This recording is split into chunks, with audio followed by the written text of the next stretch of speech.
All right, make sure. Yeah, we're recording, so I'll get it started. Y'all ready? Ready. Ready. Welcome to Stories with Brisco and Bradshaw. That's Brisco, I'm Bradshaw, and we are thrilled today. One of the biggest what-ifs stories in the history of this business. But what's so cool about this is he was such a big name that 35 years after his last match, when he put out on social media, you're going to talk to Magnum TA, people go nuts. That's how big this character is, and this person is. Magnum, welcome to the show. Man, it's a pleasure to be here with you guys. Look, I want to get started with something very serious if I can, because we've talked a lot about in Florida and the Florida territories, the Briscoes there. Anybody who's come on this show has said one thing. Fighting for that T-shirt on the side of the road was one thing, but Magnum TA is the best beer drinker not named Andre in the history of this business. How much beer can you actually drink? Well, the thing of it is I was a young man, and I didn't know that there were supposed to be things that were outside the norm. We just, I'd been having a good time, for years driving up down the road with Andre sometimes too in Portland, Oregon when I started. So I didn't know, being able to drink 20, 25, 30 beers, on a road trip back in a couple hours was a big deal because that's just what we did. And so, I get down there and I meet, Jack and Jerry and then all of a sudden I hear about this leader of the pack thing that's so infamous. And they start telling me the stories about it and how Jimmy Garvin was the reigning leader of the pack and this, that, and the other, blah, blah, blah, blah, blah. And I said, well, I guess we'll just see what we see. And so the deal was, if you challenge for the shirt, and you could challenge anytime, any day. You didn't get like a day off. It's like 24/7 title, right? Right. Terry is like that hardcore 24/7 title. You can challenge anytime. Exactly. So, and they would use that against you because obviously if you were peaking every night, if you're hitting 28 to 32 to 35 beers a night, you're getting a little thin in the skin, And then to top it all off, at the end of it, if you were challenging the champion and maybe he did outdrink you, well then, or you outdrank him, you could challenge for a takedown. You could have one takedown to see who could get control at the tail end of it, wherever you met parked up that night. So Jimmy and I had our deal, and I was in pretty good shape. So I put him away pretty significantly, and he wasn't feeling too good, but he did challenge me for that takedown.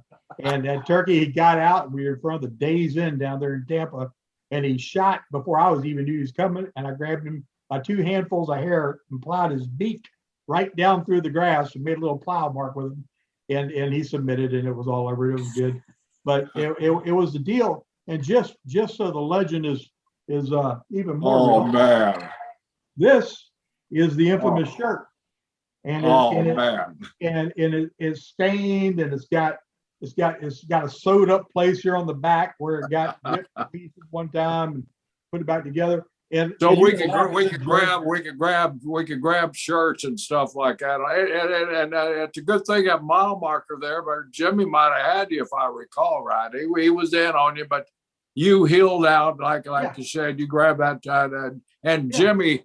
Now, he's clean shaven. But back in those days, John, Jimmy had a head of hair on him out to here, right, Terry? Oh, it was a handle. But you don't know the rest of the story. See, and then he healed me back out of the title with Brian Blair. They fudged me, and they were sharing beers and throwing ones out and got lost to count. So years and years and years later, after my accident this is like 1990 something.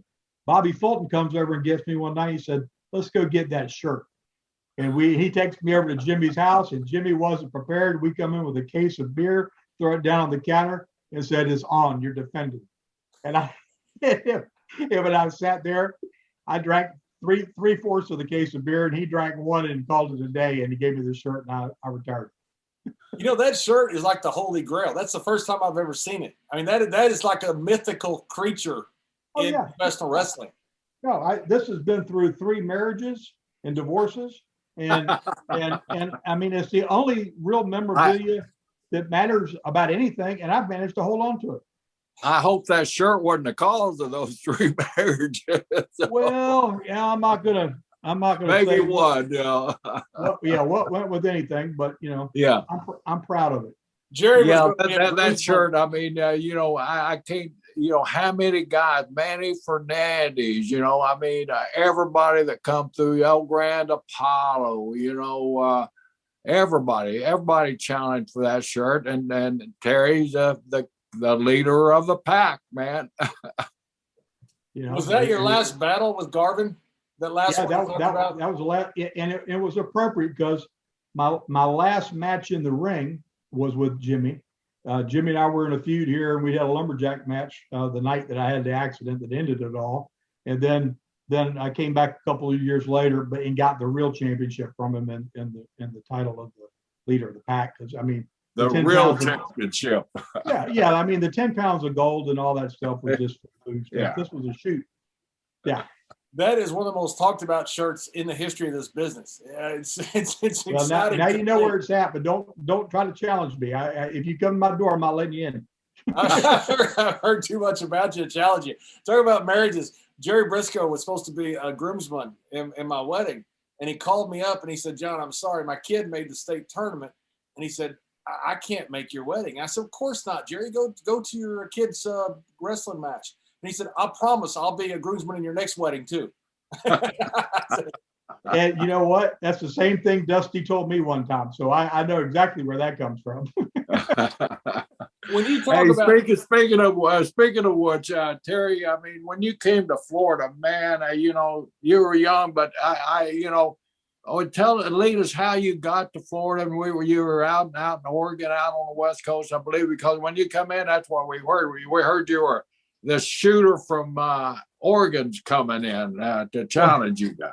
Well, here's the deal. So you were state champion in Virginia, went to Old Dominion University. Yeah. Did you play ball there in wrestle? Or? No, the school I went to didn't have a football team. They had soccer, basketball, and wrestling.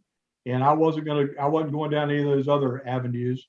And wrestling ended up being my thing. And I was a big Dan Gable fan.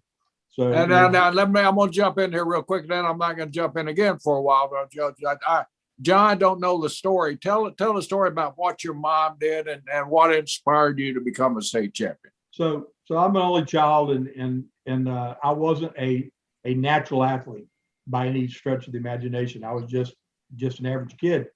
But my mom got me Dan Gable's book after he'd won the '72 Olympics, and I read that book, and it like lit a fire in me, and I went from like the old Charles Atlas, comic, the little skinny kid to get sand kicked in his face, in the 9th grade, to I pinned everybody I wrestled my senior year and won the state championship.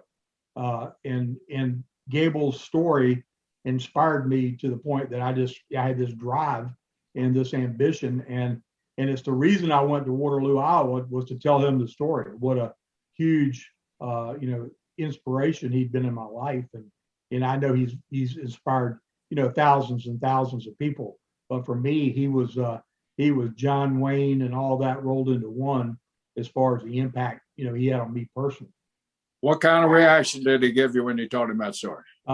He you could tell it touched him, and I explained. I said I drove a long way to get here, and I went around my elbow to get to my thumb. But I'd do it all again to have a chance to just see you eyeball to eyeball one time and tell you what you meant to me, and how much you inspired me in my lifetime. And one of the reasons you drove was because the Segway that you used to get around, you can't take on planes, right? So you end up driving all the way out to Waterloo, Iowa, and you took a little circle route to get there, correct? Yeah, I was following Siri. I was following my Siri, had the iPhone, and I was going across country, and I didn't even think about the fact that there was more than one Waterloo. I just thought Waterloo was out west somewhere, and there couldn't be more than one of them, and that was stupid. I'm lucky I didn't end up in Alaska or something. I mean, there's just no telling. But when I was talking, I actually pulled up to a lady on the street and asked her where the convention center was. And she was like saying, "We don't have a convention center like that there." I'm going, man, I know I got the right event. And then I realized I was in the complete wrong state, but I did make it across. It's about I'd only driven 1,700 miles. What was 200-300 more? You know, it didn't really matter. How did you end up getting started in Portland? I guess you're out there in 78 and 79. Is that right? And Piper was out there then, right? Along with coming in and out? I graduated high school in 77. And I went to a year and a half of college at Old Dominion University in Norfolk, Virginia. I broke in 1980 in Portland. And what happened, I met Buzz Sawyer when he was in Mid-Atlantic. And Buzz, like, because the kayfabe was so heavy back then, you know, nobody really like talk to you, tell you what's what. But he met me because I was bouncing in nightclubs. And the clubs I came to, Virginia Beach, Ruggs Gallery and Peabody's. So he like kind of like takes me off to the side and says, hey, you know, I could do this, that, and the other, blah, blah, blah, blah, blah. And long story short, some things happened that weren't real ethical, but he left and went to Portland. And he said, hey, I'm going to go get things set up for you to start. But if you go pick my little brother Brett up down in Tampa, take him to Mid-South, I'll call you. So I do. I drive from Virginia to Tampa, pick up Brett, take him to New Orleans and Shreveport, and I drove him and some of the other guys around for about a month. Went to all the matches. Haven't had a first match. Haven't done a tie up, a wrist lock, wristwatch, no nothing at this point in time. And I can't get a hold of Buzz. Buzz is like unavailable. So one day I tell Jimmy Garvin my story about what had happened. He said, well, I'll tell you what. He said, if I were you, he said, I'd get in that car of yours and I'd drive out there and go be on his doorstep. And that's what I did. Unannounced, Buzz opens the door, Portland, Oregon. I found out his address, found out his apartment number, beat on the door, opens it up. I said, I'm here, I'm ready to go. So what did he say? He said, okay. And the silver-tongued devil that he is, he goes into Don, tells Don, hey, I got this young guy. He's been working down there for Bill in Mid-South. I haven't worked a lick. I don't own a pair of boots or a pair of tights. You hadn't even been in the ring, have you? I've never been in the ring. So, Wow. So he sells it to Don. He takes me down to the bowling alley where they filmed, and him and I and Princess Victoria worked out in the ring for a solid 2 hours. He taught me how to hit the ropes, how to grab a headlock, how to take a tackle, how to take an arm drag, how to give an arm drag.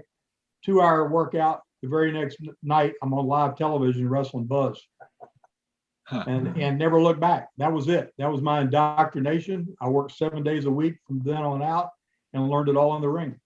Well, that sounds real similar to the way I broke in Jack's dining room. He showed me a couple of headlock and a wrist lock, and you know how to take a bump. And the next night, I was in the ring against the Leroy McGurk's tag team champions, Jack and I, because his partner got hurt. So, you know, it's funny how things work out like that. But after you, who was your first match? Who did they put you with?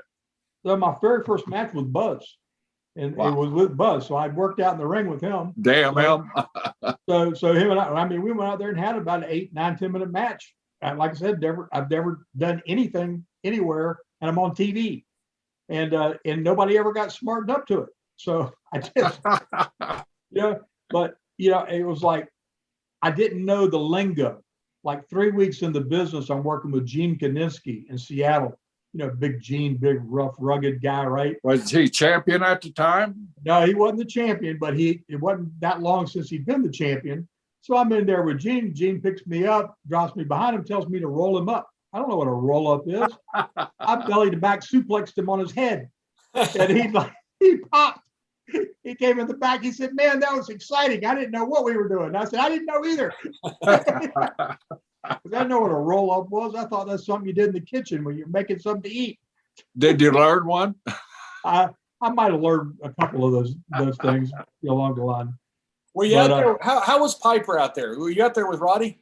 No, Roddy was not there then. I mean, it was like Dutch Savage was the booker, and Jay Youngblood was there, and the Barbarian. He was just breaking into, and oh Lord, he's 280-pound, Samoan, and him and I are both green as could be, and they put us out there for 20-minute Broadways like as a rib to see which one of us was going to live, and. It was Matt Borden was there, his dad, Tough Tony Bourne, gosh, like I said, it's hard to remember, but I was only there 6 months, but I met Andre there because I had a big car. I had this old 98 diesel 4-door. So when Andre came, we were at the big car, drove the giant around. And so him and I got to be friends there. And that started something that led to something really big in my career when I got to Florida. But did you take Elton Owen's money when was he still doing that deal where he'd slip a guys a few dollars to shoot on each other? Oh yeah, $30. You get an extra $30 if you did the Wow. shoot, and then we'd split the shoot, and so we'd make a better payoff. But You worked that with with promoter. Matt That's Boyd a couple awesome, times. man. Yeah, John, you know the story there. Elton Owen, Don Owen's brother, he liked real wrestlers. So if he knew he'd come over, hey, I'll give you an extra $30, $40 if you'll go out and you'll take this guy down. Of course, he wouldn't smarten up the other guys. So, after a while, the guys just started smartening up each other. Hey, I get the $30 tonight. We'll split it. So they got an extra payoff for that. And Owens never knew they were working him. When we were working for Otto and Peter in Europe, it's very much similar, same thing. The referee would fine the babyface and give him a fine like $50 or $75 or something. And some fan would always come up and pay the fine. So the more heated a match would get, sometimes it might be several $100s in fines. We weren't making much money. And of course, we split it with the referee and the other guy. It was all, the boys always find out a way to work anything. Oh my gosh. But to get me over to Florida, I got to give you one more hop. So I was 6 months there working full time, and somehow I got a call from somebody. They wanted me to go to LA, and I wasn't real hip on LA. The vibe just didn't feel right, and I got a hold of Joe Blanchard, and Joe brought me into his territory, and I got some really good experience there. It was some amazing hands there, and now I knew a little bit. 6 months in the business, but seven nights a week, 6 months in the business was a lot more than a lot of these guys get today. So about 5 months into my tour there in the Southwest, this guy that I've never met before named Mike Graham comes in. I think he was supposed to be the junior heavyweight champion of the world or something. Comes in guest spotting. And Mike and I hit it off like we've known each other our entire lives. We go out, we just have big old time tearing up the town together. And he has so much fun with me that he goes back and tells his dad, hey, there's this young guy over in San Antonio that we got to bring in here. He's gonna do something, blah, blah, blah, blah, blah. And so he was my stepping stone to get into Florida Championship Wrestling.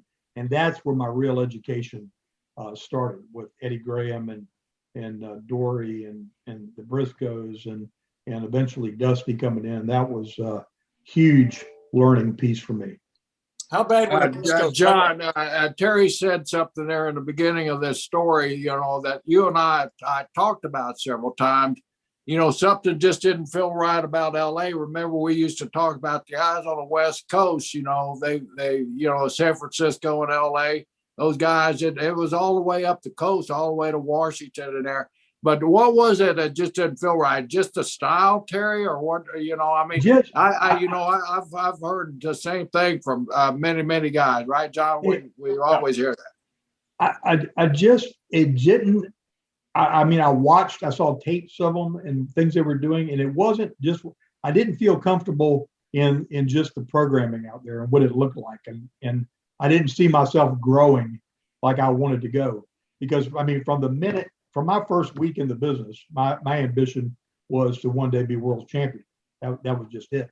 I didn't get in to be just there. I wanted to be the best one day.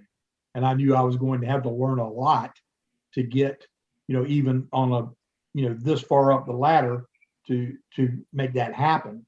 And I didn't see that as being, moving me in the right direction. Who was booking then? Because we talked about this before, me and Jerry. Pat Patterson, who's a good friend of Jerry and I both, a much better friend of Jerry. would talk about Gorgeous George, and he didn't like people coming out of LA. You know, he was big up in San Francisco and even further up in Portland, but there was always that contention between LA and then further up. Who was booking then in LA that wanted you to come out there? You remember? No, I don't. It seems Well, like you saw the same thing as what I'm getting at, right? Yeah, I did. And like I said, it just didn't feel right. And I had driven up the coast. When I went to Portland, I drove all the way across the United States and then straight up the coast to Portland. And it was just the people, everything about that area. You know, I'm an East Coast guy. I'm country from out on the farms, and it just I didn't jive in that whole scene whatsoever. I just felt out of my element. How bad were the Brisco's payoffs? The Briscoes. Okay, now you're in Florida. Now that's where he is. Now shoot. Well, I mean, when I came to work there, Dory was the booker, and I mean, Mike and Eddie. I mean, they took care of me. I blew my knee out while I was down there, and they paid for the surgery, took care of everything, made sure I had enough, hamburger and beer money to survive until I could get back in the ring, which I think I did in about 2 weeks after, orthoscopic surgery. And it was just, every night I got to travel with Eddie for about the first several months I was there, fly on the plane with him. And he was in my ear every night. I watched the matches with him from the back. He just taught me so much about psychology, about the difference in registering something and selling it and then dying, the differences and all the things you need to do to paint the picture to tell the story. So I had just this, flood of information coming in, besides the fun and the parties and everything we did, late night. From the time I got to that arena till we left, it was just, I was soaking it up like a sponge. And Eddie was just phenomenal. I mean, Mike didn't ever talk to me about psychology, about anything but how to chase a skirt. And I love Mike to death. He was older than me, but he was like a little brother rather than a big brother. But his dad was like a professor of the business. And it was amazing. That's one of the things that people talk about today. The learning that you do in the car. That's how we learned the business. You talk about the matches. But we didn't have anything else to do. Now they have all these iPhones, they have all the social media, they have all this stuff. We didn't have any of that. We just had each other. And that's why some of the ribs got so crazy. Some of the stories got so crazy because we had to be our own entertainment. Well, thank God they didn't, or we wouldn't have any made it. Because if they'd recorded any of that stuff, we'd all been locked up or, something. I mean, it wouldn't have ended well. And a promoter, no other promoter would have you after what we did down there. I mean, Terry, you and in the ring, you got good really quick. I mean, that mind of yours, you had to be focused on all the outside distractions that my brother and I presented you. I mean, we could tell in the car. I mean, your mind was always on the sport, and you had that passion right from the very beginning, and you got so good real quick. John, I can't tell you this guy come in and, we heard Mike had told us the story, he hadn't worked much and, he was a rookie, but like he said, once Eddie takes you under that wing and puts his arm around you and starts whispering in your ear, it's like you're getting a gift, man. You're getting a gift. You're learning so much knowledge. And you're learning so much psychology of the match and of the people and what the fans are expecting from you, right, Terry? I mean, this guy his word was gospel. It was, and the believability factor and the intensity that was my career that I molded my character around was that believability thing. I didn't care about being able to do the most acrobatic thing in the world. I didn't care about anything but people believing when they walked out of the building that I was for real, and that I had really presented a contest, and they'd been in that contest with me because you brought them into the story. They were in the struggle. I mean, I can't tell you, John, how many matches that Dusty booked me in with Brad Armstrong as my partner, or Scotty McGee, where we went out and did 45 minutes with the Kangaroos, and Lord, and to to fight from the bottom up, for 20, 30 minutes in a match is the hardest work, I ever did. But you learn the psychology of how to keep those people coming and wanting it. So when that, that pop came, they were ready for it. It was like huge. One thing that I saw that you've done an interview, you talked about the fact that when you first met Tully Blanchard, Tully just wanted to be the best heel alive. That's all he wanted to be. And very few people actually want to be a heel. I know, because I was a heel most of my career. Hot Rod Roddy used to always tell me, he said, kid, there aren't many people who want to be, they really deep down don't want to be heels. They don't want to be called names going through the airport. They don't want people to sneer at them. They want to kind of be loved. Tully wanted to be a heel, and you just wanted to be the best baby face in the world. You wanted to be world champion. You wanted to be over. You didn't care about the, like you say, the flips, the flops, and all that stuff. Not to bash these guys today. These guys, they are awesome. I'm not taking a shot at them. Yeah. I'm just talking about how your mindset was, I'm going to be the best in the world at what I do. And that kind of got, when you and Tully got together, that really made that rivalry between you two that ended up lasted 8 months more incredible than ever before because of the believability that went into this. Yeah. And so you couldn't write a screenplay out any better than the way all this happened. So after I'm a year and a half in the Florida territory, Dusty's been the booker for the last 8-9 months that I'm there. And Andre one night was eating at Fat Man's Barbecue, and he looks over at me and he said, you're doing great. He said, but you need a handle. You need something catchy that people will think of. He said, you kind of look like that guy, that Tom Selleck guy on that TV show. He said, you should be Magnum TA. Okay. And that had a nice ring to it. I didn't know what that meant. I didn't know where that was going to go. But he was going up to Vince Sr., going back to New York. And his idea was to take me up there to New York, bring me up there as Magnum TA, and launch Magnum there. Unbeknownst to him, Ernie Ladd, who was booking for Mid-South, they had just lost Paul to New York. I get a call in the middle of the night when Paul's left from Ernie saying, there's a top spot open. If you want it, come get it, and we'll give you the chance of a lifetime. So before Andre could open the door, I get the call from Bill. I go to work for Bill, whose mentor was Eddie.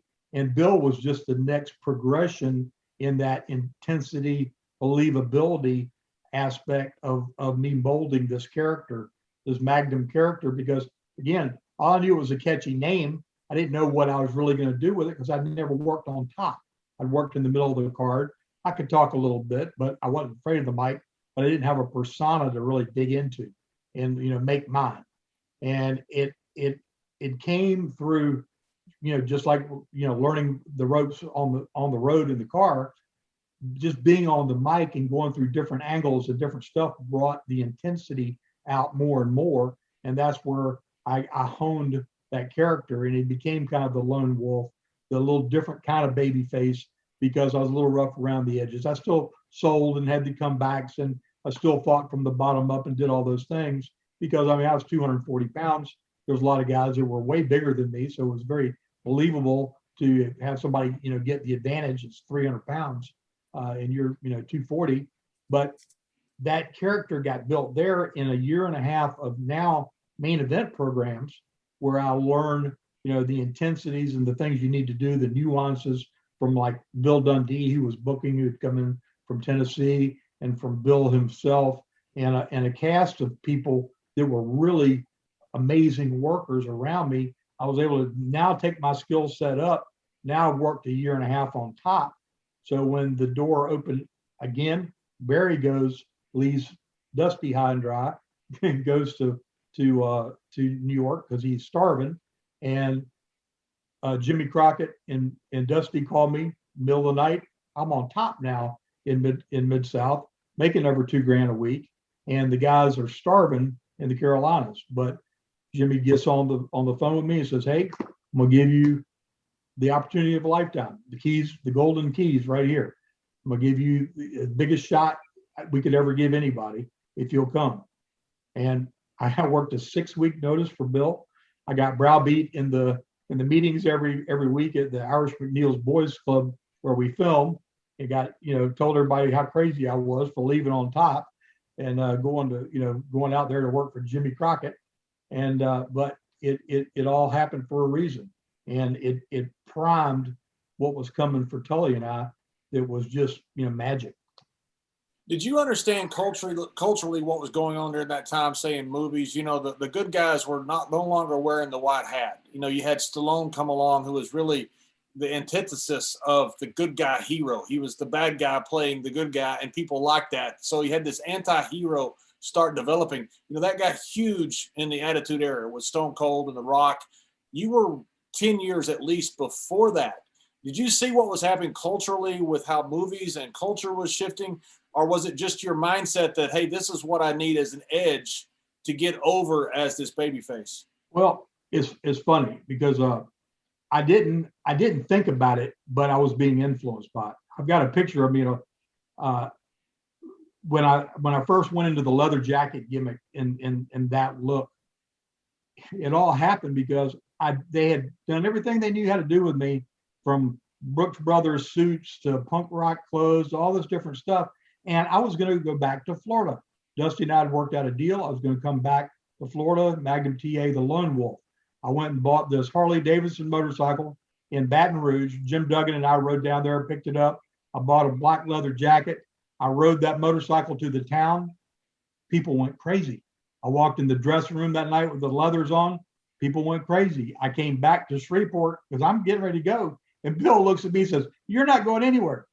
And so I had a year run. Now is that, again, heelish looking baby face thing. And I actually wrote a picture to autograph my mom. I said, "Look, Mom, good guys do wear black," because the Chuck Norris movie back then, good guys wear black.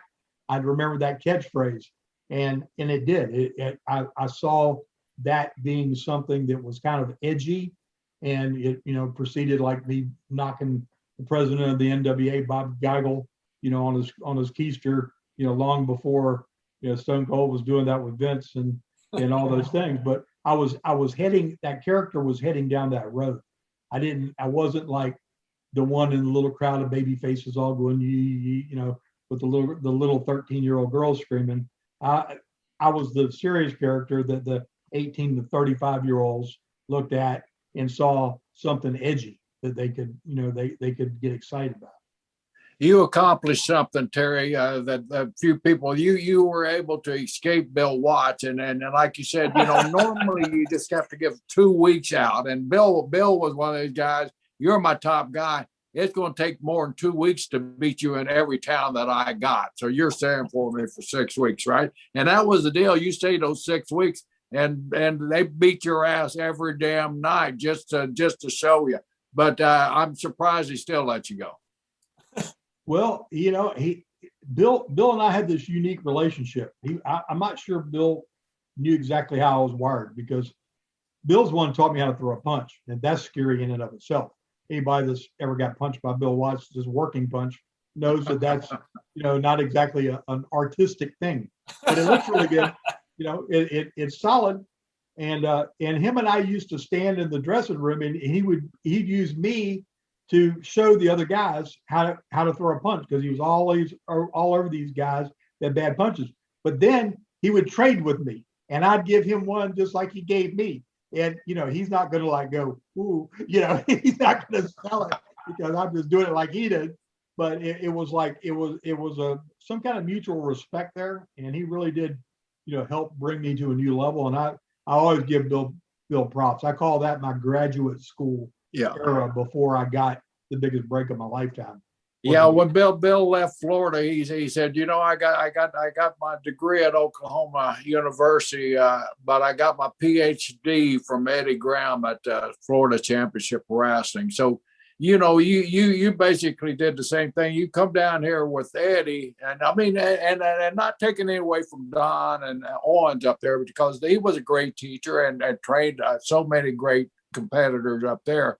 But then you get to come down here and get that knowledge from the master himself, Eddie Graham. And then you go back, you go to one of his main disciples, Bill Watts. So you're really blessed with that knowledge and that Eddie Graham. And then from there, you go and you get under that learning tree with Dusty Rhodes, who who loved you like a son, man. He did, and you know, Dusty and I had never met, and he was down in Florida. Of course, Barry was like the chosen one with him, like always, because of Blackjack and their relationship. But Barry was powdered one night, and Dusty and I ended up riding back from Jacksonville or somewhere, and he puts his Frank Sinatra tape in the dash, and I grew up. It was very diversified. I was around all kinds of music, different things growing up. I played the guitar from the time I was 8 years old and all these things. And I knew the words to every single song that came out of that thing. And he was like, I was from another planet because he loved this old, you know, show music. And I knew it all. We were singing and drinking and just having a big old time. And we just formed this bond immediately that was undeniable. And we just became like, you know, brothers from a different mother that instantly, and it remained that way, you know, basically, you know, till the end. So it's pretty crazy. Terry, I hate to jump around a bit, but you mentioned the Bob Geigel punch, and that came off of a press conference you had with Nikita Koloff, where he jumped over the table and beat up Nikita, and then ended up getting reprimanded by Bob Geigel and punching the authority figure. You know, way before, like you said, Stone Cold punch Mr. McMahon. But Nikita did an interview I saw that online, where he talked about the fact you brought your mother to the press conference and you didn't smarten her up. No. At all. At all. So what was she thinking while all of a sudden her son gets in a fight? Well, you know, kayfabe was king back then. And I didn't smarten anybody up about anything, you know, mother, dad, you know, didn't matter. I mean, if you put two and two together about things after some point in time, you know, I never insulted anybody's intelligence, but I never said anything. So Dusty gets the idea because he'd shot this video. Dusty always liked me to be like, you know, this lonely guy that, you know, that was like unobtainable kind of person, but wanted me to have this soft spot and know that I had this relationship with my mom. So he shot this video back before I wrestled Flair in one of our go rounds, and with my mom and I on the beach and me training and all this stuff. So he said it'd be great for your mom to be there when we do this signing. So they bring her in from Chesapeake, Virginia into Charlotte. And no, we don't tell her anything. And she's terrified of Nikita. I mean, he's just, you know, he's 290 pounds and looks like, you know, fire coming out of his eyeballs and Uncle Ivan and, you know, the whole deal. And so, you know, we, you know, of course we had our deal all figured out, and she comes in, sits down in her chair, and they're doing it. And Sandy Scott was doing the commentating, the signing, and we had this key word that he was going to say when we were going to let it loose. And man, I came over that table, and my mom sold it like an Academy Award-winning actress. Like we could not have told her that was going to happen, and her reacted the way she did. I mean, she was just flabbergasted, shocked, didn't know what to do. I mean, you know, it's out there on YouTube somewhere. But it was. It was amazing. And you know what? I don't even think I smartened her up after it was over.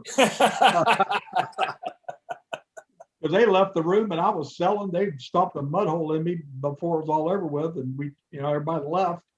And yeah, I don't know how long. I'm not sure I smartened her up until I had the wreck. To be honest, I really don't know. We've all had, you know, different angles and different storylines, and it's tough, you know, now, especially today, because everything happens in lightning speed, you know, when you have so many different wrestling shows and you have multiple shows per week. But it's tough to go, say, pay-per-view, another pay-per-view, and a third pay-per-view, which you do in big angles, big storylines. By the time you get to the third, you've done almost everything you can do. You went 8 months with Tully Blanchard. How in the world did you guys get almost two-thirds of a year out of that angle? They knew they knew we hated each other. I mean, the people. I mean, he used Baby Doll as perfect distraction and JJ in different ways, but it became just such a personal deal. The same people that saw me beat Wahoo McDaniels, who was a legend for the U.S. title in Charlotte, North Carolina, in the Coliseum, saw Tully screw me out of the title with a roll of quarters that a Baby Doll dressed up as a police officer comes down, slips into the quarters. Nobody sees it. He hits me, quarters go everywhere. and it was so eerie. There was like 10,000 plus people there, and it was that white heat because I sold it for 10 minutes. I didn't wiggle. I didn't move. He got the 1, 2, 3. He didn't know I was going to get out of the building. It was horrifying. So the heat started off so great that it was just the battles that ensued and the things we did afterwards. And Dusty kept it alive on TV with all kinds of different things and different distractions he made to keep it from coming down to that contest. But, it was because, like you said, no social media. We were able to take it around the whole United States.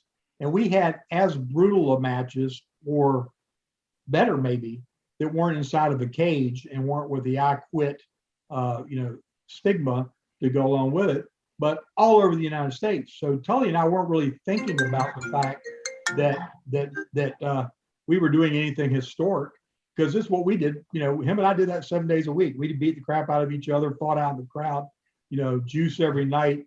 I mean, just blood, guts, and gore, and get it again. We didn't even talk to each other. We knew each other so well. I don't even know what calling a spot was after 8 months of that, because it was like, Fred Astaire and Ginger Rogers. We knew what we were doing. That's a great feeling. And that's a great feeling, isn't it, Terry? Where you just react instead of thinking about what's going on, and it's a reaction. But you mentioned something earlier. John and I have talked about a lot of times, and it's that white heat where the building just goes quiet on you, and it's just still, and you're laying there or you're on top, and you're thinking, "Man, this is it." I mean, you have one more move, and you don't know what's going to happen, whether it's going to be a full-scale riot or what. But there's nothing like that feeling, is there, brother? No, and it's not. And it's the most addicting adrenaline rush of anything I've ever been a part of. I try to tell people, they say, "Oh, why didn't you, get caught up in this or get caught up in that?" Because performing for me was the high. That being part of going out, not just to tear the house down, but leave, I wanted people walking out the building talking about it, going, "Oh my gosh," talking about it, or at break time the next day at work. I wanted people talking about it because they couldn't figure out for the life of us how somebody didn't end up going to the emergency room, how we were still alive after what took place. Does it amaze you that, most wrestling fans, I don't know what the average age is, wrestling really is a cross section. You go to a show, you might have a stockbroker sitting next to just a regular worker that's in a factory. There's really a cross section of wrestling fans, and I'm not sure the age demo that is an actual, say, the typical median age of a wrestling fan, but that was over 35 years ago. Most wrestling fans, I would assume, were not even alive then, but when they talk about great cage matches, they always talk about the I Quit match. Does it amaze you that match now 35 years ago is still being talked about in such reverential terms? Did you know at that time when you walked out of that was a freaking masterpiece? I felt it was something magic happened. The only time I really realized it was at the end. At the end, when I had him by the head and I had that god awful looking spike, like they didn't know whether I was going to drive it through his head and literally leave him there with poking out his head, or what was going to happen. It was like I knew we'd put the period on it. I knew it was done, but I didn't know it was going to be relevant, 30 some years later. No, I had no earthly inclination, because again, to me, it got captured because it was pay-per-view. And we did so much, and Jack and Jerry, the same thing. So many classic things happened over the course of, decades that nobody ever captured because it wasn't filmed. Can you imagine all the amazing matches like Harley Race and Dory and Jack? And I mean, just these guys had all over the world that were never captured on film. You knew, Terry, when you walked out of that ring, you had that feeling that we got them tonight, though. I mean, you see, you have that sense of pride when you're walking out of that ring, both of you. Yeah. And it's nice because, I mean, all my children were born, way after the fact. And my youngest twins are 13-year-old boy-girl twins. And they go with me to, these nostalgia events and stuff. And it's got to be mind-boggling for them because they've never known me anyway, but the way they know me now. and they look at these images of, this monster, because for them to see me, 240 pounds, with blood flying everywhere, and fisticuffs and all the brutality of it, has got to be, surreal for them. Well, what do they think when they watch on YouTube? Do they come down and make a comment when they pull up one of those matches? Dad, what was you thinking, or anything like? Because I know my boys, both of my boys, weren't born until after, until I was doing my goofy stuff, which I always do. But but do they? The goofy stuff isn't the work. The serious Brisco's the work. Thank you, John. Yeah. I think the boys look at it with a different sense of kind of, like a pride kind of thing. And my daughter, I think, is kind of still a little scary too, because they don't want to think of me being able to be that violent. It's hard to imagine, but I think, for boys that are competitive and athletes and whatnot, they've still got to say, I came out of a good gene pool anyway, because my pops used to be able to, lay it down pretty good. Terry, you brought up something that was really interesting. You talk about having an incredible match that's not filmed. I remember in a tour one time down in Mexico, I was working, and all of a sudden one night I walked out and I thought, that's the best match I could ever wrestle. And when you walk out, you don't know when it's going to happen. And you don't always know during the match that it's going to be a masterpiece, but sometimes it is. And then sometimes you go out the next night and you say, we're going to do it again, and it fails, which happened to us. It's just the craziest thing that every night is different in front of fans. And that's why it's so important to have the ability to be able to listen to the fans. Sometimes it works, sometimes it doesn't, but that's that adrenaline that you talk about, that when you get it right, you don't give a damn if there's 5 people there or 5 million people there. You just did the best you could possibly do at your art. And that's like mainline drugs. Oh, yeah. Yeah, stand in the middle of, 20, 30,000 people, and they're so loud that it goes quiet, that it's so loud that all of a sudden you can hear stuff going on in your head, and you're like in another world, and it's like totally surreal. I mean, that is nothing I've ever been able to duplicate in anything that I've ever done in my entire life, as far as a satisfaction type, feeling for doing something. And I talk to different people that are different lines of work and do different things. And I say, performing is such a blessing. You're so to develop a gift, do it, get paid crazy amounts of money to do it, get this notoriety and whatnot.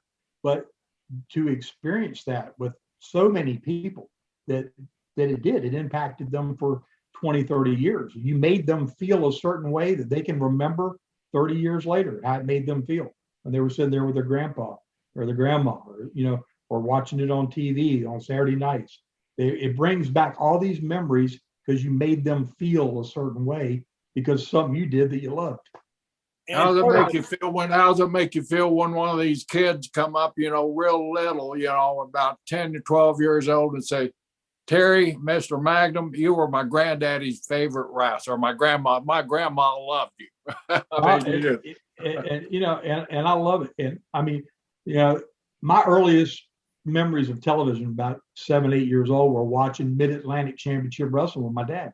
And I watched Wahoo and Johnny Valentine beat the crap out of each other in that goldfish bowl full of silver dollars. Right. And those are the memories that I have from growing up. So to go from there to a little skinny kid in the 8th grade to a state champion in 1977 to selling out Norfolk Scope with Ric Flair for the World's Heavyweight Championship in 1985 is kind of crazy. Well, let's talk about that. Okay, with Flair. I mean, Terry. I mean, you were being groomed. Did you have conversations with Jimmy or Dusty or any of those guys during this program that Terry, we're going to set a date. You're going to be the next champion. How close were you to knowing that was your next step? Jimmy and Dusty and I flew to New York just for like an evening out, and they told me that the whole committee had voted, and they had approved it, and it was that close. What year was that? And this was 1986, and they were just looking at the platform, because this will blow your mind, and I'm not saying anything out of school because Rick knows this. They wanted a young champion. They looked at Rick, who's 10 years older than me. I was 27, he was 37. They wanted him to be like the Jack Nicklaus kind of persona in which would have never flown. He'd have left and gone to WWE, in a skinny minute, because he's Ric Flair. But their idea was to shift, and they wanted a youth movement. They knew where they wanted to go with it. They had it all planned out, all figured out, and they wanted to change the face of the company. So that's what they were grooming me for. That's what was set. And it was, I didn't have a date, but I suspect it would have happened in '86. You were in a program with Tully at the time, or? I was in a program with Jimmy Garvin. So I was in a cool off. I was in a cool off program with Jimmy after the Best of 7 series with Nikita, and then I was going to go back to Flair.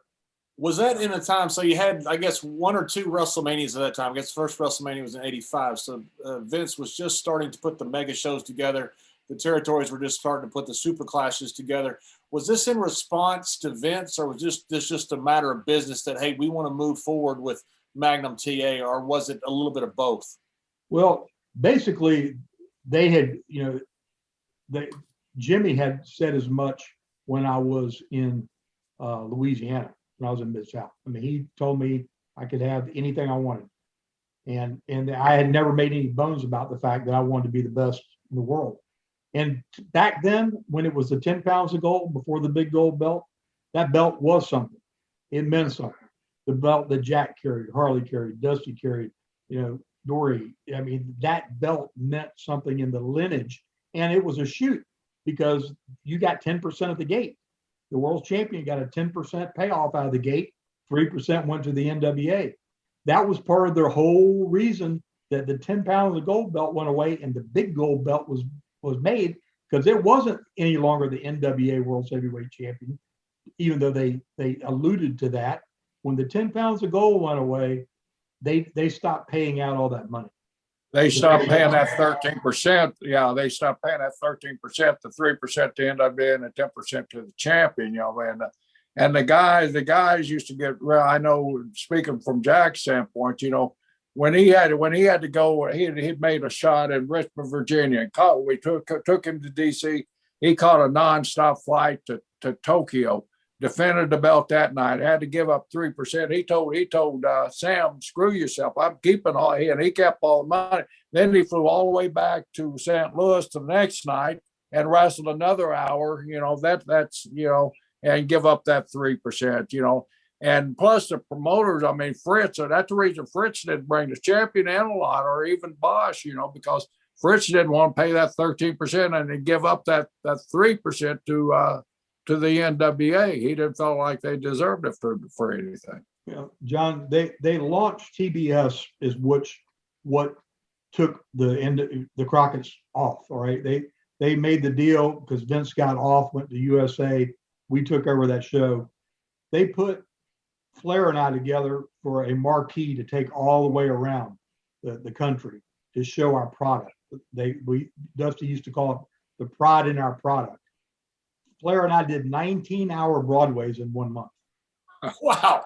19, wow. 1 month. Wow. Flair had his first $100,000 month with me. Wow. Going around doing that. I mean, Three Rivers Stadium in a hailstorm. I mean, did it all. It didn't matter where it was. We did the hour all the way around the entire loop. And that's how we established the product the NWA was bringing, to have something marketably different than the entertainment side that the WWE was enjoying, such success with Hogan and the colorful things that they were doing. So we were we were going in the same towns at the same nights and selling out 2 different buildings. WWE over here, we are over there, and we're both selling out. I mean, how many wrestling fans are there? It's crazy, right? It was hot in those days. And at that time, you had to know, that you had the ability, Terry, to carry that 10-pound of gold and carry it with class. Well, thank you, and that means a lot coming from you. I will say, because I'll be honest, I really felt like I was ready after the program with Nikita, for the simple fact I'd always been the listener. I'd never been the general till I had the program with Nikita, because Tully was, such a hand. I mean, we didn't talk that much anyway, but with Rick or Ted DiBiase or, guys I've worked with that were great talents over the years, they generaled the match. Right. So when I got in the program with Nikita, who had only been in the business a very short time, and we had a very successful program and we tore the house down, I said, if I can do it with this monster and I'm the one generaling it, then I'm ready. I can do it. What did you think about the WWE product at the time? I mean, did you think it was just more show business and you wanted to stay where the NWA was, I guess, considered more athleticism and more wrestling style? Did you ever consider jumping to WWE, and did you ever have talks with Vince? I never had a talk with Vince until after the accident. Never met him, never talked to him. And be honest, I was such a loyal, diehard NWA, driven in my bones from Eddie, all the way through, that was just the benchmark. Now, had I seen the business floundering, the model changing, realizing that they weren't keeping up with the times, weren't expanding the business, things that had gone on, I'm not saying I wouldn't have had that conversation, because I loved everything they did in the Attitude Era, that I watched. I mean, I thought that was, took intensity to a whole new level. I mean, matter of fact, the guys at Wrestling Tees got a shirt. I told them to make it says Magnum TA, Attitude Before the Era, because I was so comfortable in that role that I would have been made for it. It wouldn't have been a stretch. And Shawn Michaels was driving me around when I was the U.S. champ, back in the day when I came to San Antonio. Oh, really? I would have loved to work with Shawn and and Brett and yourself and different guys. I mean, I'm 61 years old. I had this accident at 27. I missed easily 10 years of prime performance, but also feel like I never looked bad in a set of tights. So I didn't feel like I had to go out and say, well, am I too old to do this or not? So at least I got remembered in my prime. And you still look pretty damn good for 61 years old, the old fart. Yeah, well, thank you. Jerry's having surgery this week, and I have a feeling that finally I'm getting a chance to take him down. I don't have a good record against Jerry, but he's having some surgery this week, and I'm flying down to Florida, and I'm gonna take the shirt from him. I'm going to. Oh. Well, good luck with that. What was the call you had with Vince? You mentioned the call with Vince after the accident. What was the call with Vince about? Well, it was actually a face-to-face. The historic event when Benoit had his catastrophic end, I was at that pay-per-view that he was supposed to be at that he didn't show up.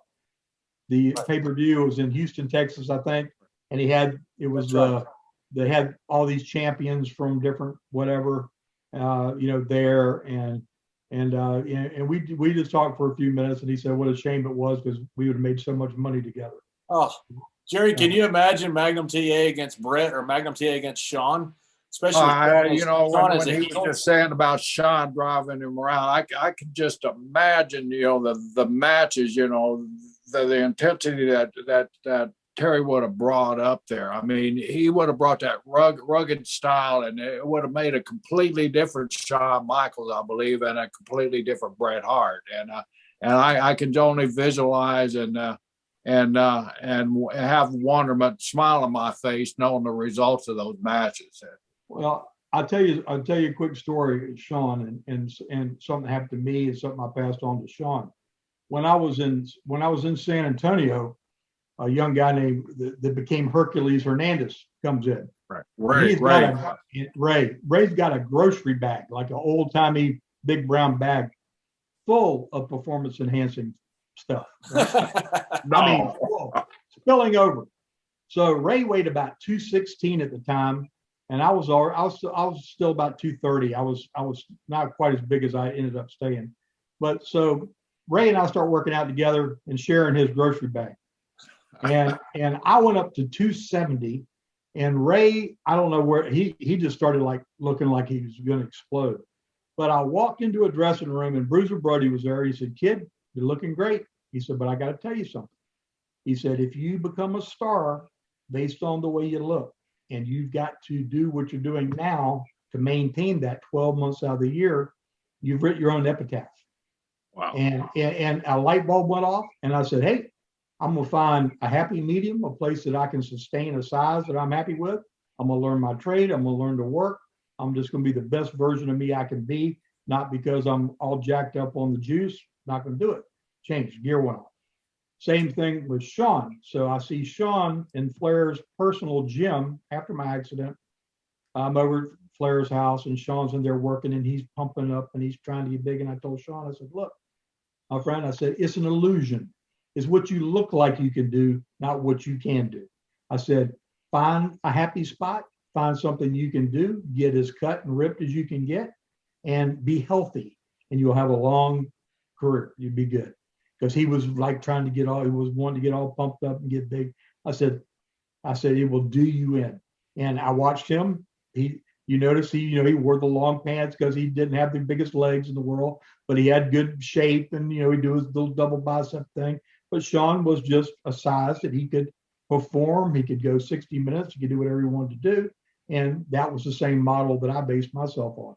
And when I saw Bruiser Brody's wife in Iowa, I was telling her the story because I wanted to be the road warriors back then. I was going to go to 300 pounds. No ifs, ands, or buts about it. But I'd probably been in the ground in 4 or 5 years down the road, like so many of my contemporaries, mixing all that stuff together and drinking like a fish. And I didn't do it, and you couldn't be the kind of performer I wanted to be. I mean, I wanted to be able to go 60 minutes, 90 minutes, tear the house down, not get blown up. I have not one time in my life, in my career, even when I first started, got sick in the ring, been one of those guys that had to roll in the ring and throw up. I mean, I was always about conditioning, and because I wanted to perform and give the best I could give. And you can't be 300 pounds and perform the way that we did, back then. You can't go 90 miles an hour at hard hitting up and down, back and forth, fighting from the bottom, blood, guts, and gore, and be jacked to the moon on the sauce. Just can't. Terry, why after your accident, you did some commentary. You're a very smart guy. You're very articulate. You probably could have had a career in commentary for as long as you wanted, or some type of authority figure. You did a little bit of angle later for Dusty and created the Midnight Rider. Your accident created a lot of things. You created the superpowers. You created Nikita. You created Dusty. You didn't create Dusty, but you certainly helped the superpowers get going. Why did you not stay with the business after that? Couple things.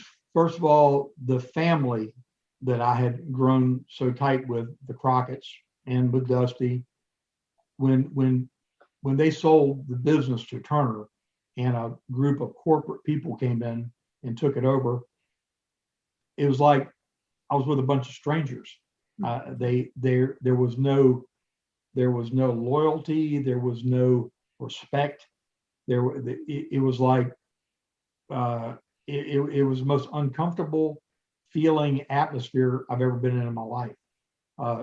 It's like the old story of the guys that bought Ringling Brothers Barnum and Bailey Circus because they had the money, but they had no idea how to run the circus. TBS knew this was the greatest product going, and it had made their station and their brand through the hard times. So they thought owning it would be great, but they had no idea what to do with it. You hire, Jim Hurd to come in and run it, and he hasn't got a clue. So my passion was I wanted to be able to teach people, and still I've forgotten more about psychology than most people that are doing it today could think of. But the thing of it is, I wasn't around people that were passionate about it like I was. So I didn't have the vehicle to, I'm 28, 29 years old. It's not like I'm an old guy, retired, sitting around talking about what used to be. I should have been out there, doing it. But you got guys that are, on $350,000, $400,000, $500,000 contracts looking at me like, what am I going to tell them about how to do something? Right? They didn't have the respect because they were making so much money. Therefore, somebody thought so much of them that what could somebody, teach them about doing it? And we had Sting and Lex Luger and all these young guys that were out there doing their thing, but I wasn't part of the machine. And I will say this: when I went and did that event for Vince, and I just sat back, and Flair was over somewhere, and Jim Ross was over somewhere, and it felt like home. Just sitting there before the event with the guys walking around and stuff. I have never done anything in my life since, nor will I probably ever again, where that community of people, is like a family. And it's not because we've driven up and down the road together, it's because we all share this same bond. It's like being in the biggest fraternity in the world. Whether they go, work through every step of the match that they do or not, we're all cut out of the same sheet of cloth at the end of the day. I put a few bricks in that road that John Cena, went and built a skyscraper on. And, I'm glad to have been a part of it. I'm not envious. I wouldn't trade anything for the world. And I'd rather look back on something that's still relevant today, 35 years later, than, somebody trying to remember something special about me after a career that had drug out way too long and way past my prime and didn't get to remember me in the light that, that I would like to be remembered in. You mentioned that fraternity. It's something that Jerry and I talk about quite a bit. We were just sitting around BSing and talk to each other, and somebody said, "Hey, why don't you put that on a podcast?" I said, "Well, I don't know if anybody wants to listen to it." And Jerry said, "Well, we'll enjoy it," and we do. You know what? This is one of the most fun hours we get to do every week. I've never met you before in person. We're actually on Zoom right now, which is you know what you have, and you don't remember, but I'm gonna tell you. So I met you here in Charlotte. Dusty was there backstage, and I'll tell you how you remember it. You had hunting permits. You were handing out. Think back. Ayatollah Khomeini and all back in the day. Oh, that's right. I got one of those. I do remember. Yes. So I knew if I told you the hunting permit story. That's right. Remember. I do remember. Because I kept racking my brain thinking, I'm sure I've run into Magnum before. I'm sure I have. And that's exactly right. Yeah. Oh, we had some fun backstage. People don't realize the backstage stuff that's one of the things I miss most about the business. You can't get over performing in the ring, but the backstage banter and the silliness that went on backstage, like those hunting permits, was just priceless.